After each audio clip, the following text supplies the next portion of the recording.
How many people come through the program? That's an important measure. And does the certification or the program span geographic boundaries?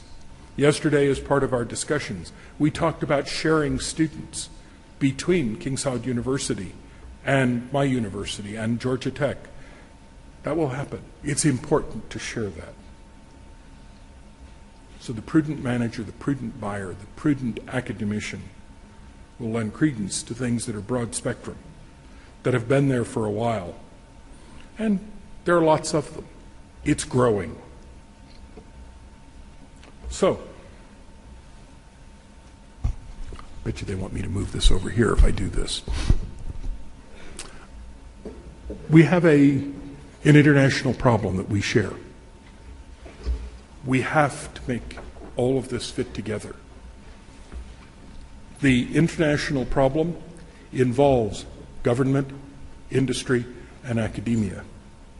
If we are going to progress, we must invest money in not only the academic and teaching, but we must also invest money in the research. And that research needs to be guided by both industry and government. People have to be able to say, this is going in a particular direction. In a classic book by Lewis Carroll, this person walks up to someone and says, "Which way do I go from here?" And the person says, "Where are you going?"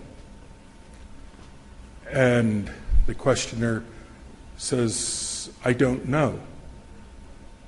And the very smart Cheshire Cat says, "Then it does not make much difference which way you go."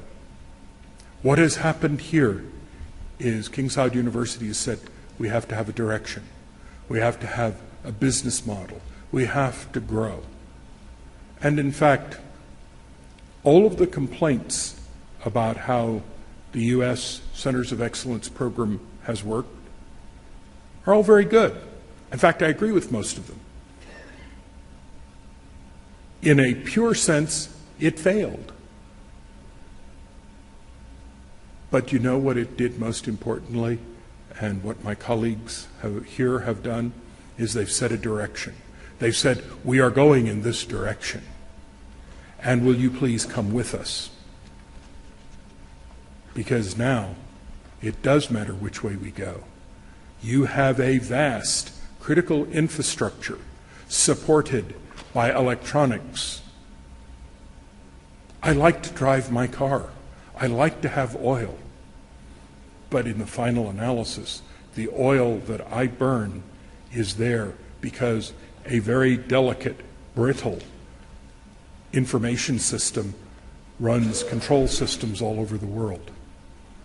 And if that gets broken, I don't have oil, Saudi does not have income, and that doesn't work. We have decided we're going in a particular direction. And the brilliance of the approach that has been taken by this Center of Academic Excellence is that they've said, we're going to work with big and small together. We are not going to just look at funding big things. We'll fund small things as well, because we don't know who has the right answer. We just want to have the right answers that take us in the right direction. And so, with that, I will thank my fine colleagues, and I want to thank my friends from King Saud University for their hospitality. The hospitality of the kingdom is well known, and you have far exceeded my expectation. Thank you very much.